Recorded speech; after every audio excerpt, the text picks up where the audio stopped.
Good morning friends. मैं सभी दोस्तों को फिर से वेलकम करता हूँ। कल हम चर्चा कर रहे थे तीन बातों का: मोक्ष, निर्वाण और सल्वेशन। मोक्ष का हमने ये चर्चा कर रहे थे कि मोक्ष क्या है। मोक्ष ये है कि जीवन मरण के चक्र से मुक्त होना और एक ऐसी स्थिति में आना जिसके बाद और कोई दूसरी जन्म लेने की आवश्यकता नहीं है। ऐसे ही निर्वाणा क्या है। निर्वाणा हम देख रहे थे कि ये पीड़ा और दुख की दशा से मुक्त होना है। और हम सल्वेशन के बारे में चर्चा कर रहे थे, उद्धार के बारे में चर्चा कर रहे थे, मुक्ति के बारे में चर्चा कर रहे थे। और हर किसी को ये सल्वेशन, मुक्ति, उद्धार चाहिए। और हर कोई ये उम्मीद रखता है कि मुझे उद्धार मिले और मेरा जीवन एक ऐसी जगह में जाए जहाँ मुझे एक अनंत जीवन मिल सके। लेकिन इसको पाने के लिए हम तरह तरह की माध्यमों से जाते हैं। तो क्या सही सल्वेशन क्या है, सही मुक्ति क्या है, उद्धार क्या है, इसको हम चर्चा कर रहे थे। और इसका रिश्ता आदम से है। अगर आदम पाप नहीं करता तो मनुष्य को मुक्ति की ज़रूरत नहीं था। अगर आदम पाप नहीं करता तो हमें सल्वेशन की ज़रूरत नहीं था। अगर आदम पाप नहीं करता तो यीशु मसीह को पृथ्वी पर आना नहीं पड़ता हमें बचाने के लिए।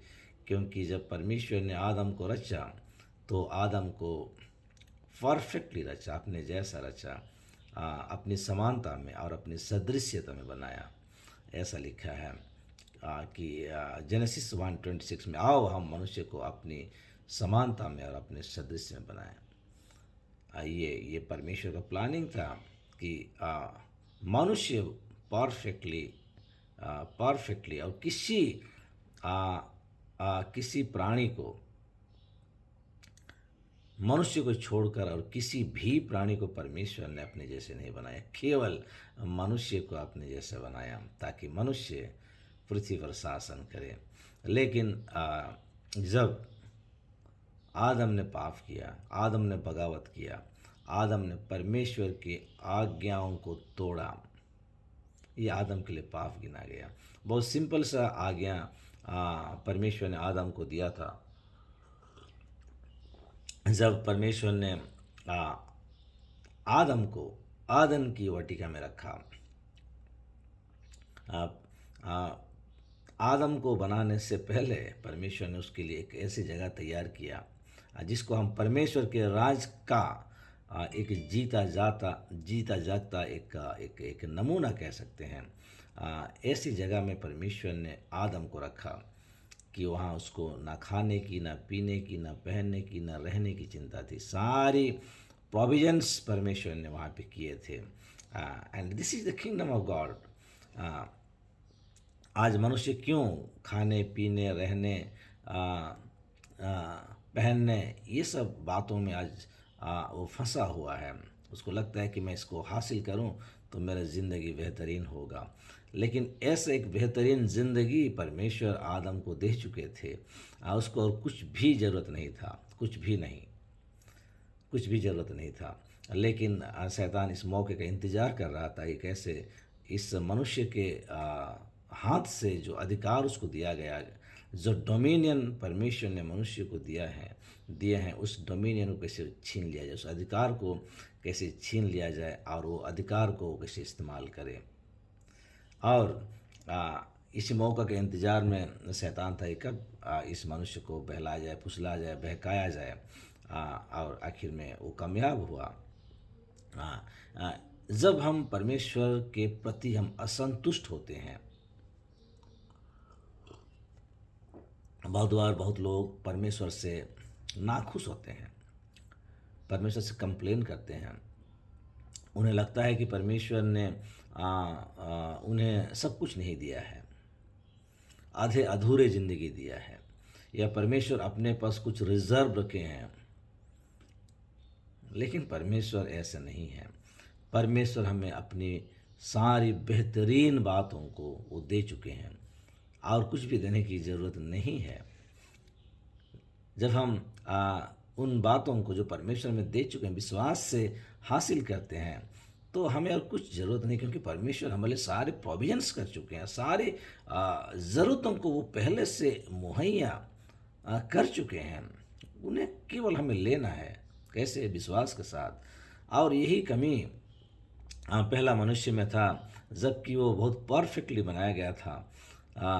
उसमें ये कमी था कि वो सोचने लगे कि परमेश्वर ने हमें कुछ बात जो ज़रूरत है हमें नहीं दिया है। वो साफ हवा को जाकर कहता है कि अगर इस फल को तुम खाओगे तो तुम परमेश्वर के तुल्य बन जाओगे। दिस इज सो डिसीविंग, मतलब ये एक धोखा देने वाला वचन था कि अगर इसको तुम खाओगे तो तुम परमेश्वर के तुल्य हो जाओगे। परमेश्वर ने कहा आओ हम मनुष्य को अपनी समानता में बनाए। ऑलरेडी मनुष्य परमेश्वर की समानता में, परमेश्वर की सदृश्यता में, परमेश्वर के हर एक स्पिरिचुअल क्वालिटीज़ में वो बनाया गया था। पर उसको लगा कि परमेश्वर ने हमसे कुछ बातों को छिपाया है, और इसी धोखे में हवा गिर गई और उसी ने उसी धोखे में आदम को भी फंसाया। और परमेश्वर ने जो कहा था कि तुम इस भले बुरे वृक्ष के ज्ञान के फल को ना खाना, और मनुष्य खाया। परमेश्वर एक ही आज्ञा दिए थे जो कि उन्हें मानना था, उसको उन आज्ञा को उन्होंने तोड़ा और ये उनके लिए पाप गिना गया। और वो पाप, आदम का पाप सारे मनुष्य में राज्य किया। आदम पापी बन गया तो हम भी आदम के संतान, हम पापी गिने गए। और उस पाप से बचने के लिए कोई भी रास्ता नहीं था, कोई भी मार्ग नहीं था, कोई भी उपाय नहीं था। अर्थात पाप का दंड हमें भोगना था। जो भी पाप करता है उसको उसका दंड अब भोगना पड़ता है। और पाप का मजदूरी या पाप का वेतन मृत्यु है। जो कोई पाप करता है उसको मरना होता है, और वो मरना मृत्यु दंड है। ये बहुत सीरियस बात है। हम लोग सोचते हैं कि अरे क्या होगा, पाप करने से क्या होगा। लेकिन अगर यीशु मसीह हमें उद्धार करने नहीं आते, अगर हमें सल्वेशन नहीं मिलता, तो ये यकीन जाने कि हमारा मौत तो तय था, हमें मरना ही था। क्योंकि पाप अपना लीगल रिक्वायरमेंट को मांगता है हमसे, और पाप का लीगल रिक्वायरमेंट है मौत, मृत्यु, डेथ, कैपिटल पनिशमेंट। अगर कोई पाप करता है तो पाप की मजदूरी उसको देना पड़ता है, क्योंकि ये लीगल रिक्वायरमेंट है। तो उद्धार क्या है? मनुष्य कभी खुद की प्रयास से, खुद की कोशिश से उद्धार नहीं पा सकता था। किसी भी तरह से, शरीर के कामों से। आज हम बहुत कोई लोग हम सोचते हैं कि हम अपने कामों से उधार पा सकते हैं, अपनी बुद्धि से उधार पा सकते हैं, अपनी मेहनत से उधार पा सकते हैं, अपने धन से उधार पा सकते हैं। हम परमेश्वर को भिन्न भिन्न तरीकों से खुश करने की प्रयास करते हैं, और हम सोचते हैं कि इन कामों के द्वारा या खुद को हम शरीर को तकलीफ़ देते हैं, और उस तकलीफ देह प्रक्रिया से गुजरने के बाद हमें लगता है कि हमें सल्वेशन, उद्धार मिलेगा। लेकिन उद्धार मनुष्य अपने कामों से नहीं पा सकता। प्रेरितों का काम 4 अध्याय का 12 वचन में बहुत सुंदर से लिखा गया है, और किसी दूसरे के द्वारा उद्धार नहीं, क्योंकि स्वर्ग के नीचे मनुष्यों में और कोई दूसरा नाम नहीं दिया गया जिसके द्वारा हम उद्धार पा सकें। और किसी के द्वारा उद्धार नहीं, क्योंकि स्वर्ग के नीचे मनुष्यों में और कोई दूसरा नाम नहीं दिया गया। दूसरा, there is no other name, there is no second name, third name, जिससे हम उद्धार पा सकें। उर्दू में बहुत बेहतरीन रीति से लिखा गया है। और किसी दूसरे के वसीले से नजात नहीं, क्योंकि आसमान के तले आदमियों में और कोई दूसरा नाम नहीं बख्शा गया जिसके वसीले से हम नजात पा सकें। हम कैसे पा सकते हैं उसको पॉल एक्सप्लेन करते हैं रोमी उनकी पुस्तक 10 अध्याय का 9 और 10 पद में।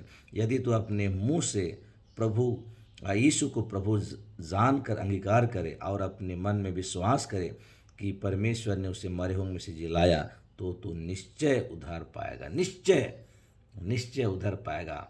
ये एक अश्योरेंस है। तो कैसे पाएगा? यदि तू अपने मुंह से यीशु को प्रभु जानकर अंगीकार करे और अपने मन में विश्वास करे कि परमेश्वर ने उसे मरे हुए में से जिलाया, तो तू निश्चय उद्धार पाएगा। क्योंकि धार्मिकता के लिए अपने मन से विश्वास किया जाता है और उद्धार के लिए अपने मुंह से अंगीकार या कन्फेस या स्वीकार किया जाता है। प्रभु यीशु पर विश्वास करने से और उसको अंगीकार करने से आप नजात पा सकते हैं, आप उद्धार पा सकते हैं। ऐसा लिखा गया है। ये कोई मेरा पर्सनल स्टेटमेंट नहीं है, ऐसे लिखा गया है।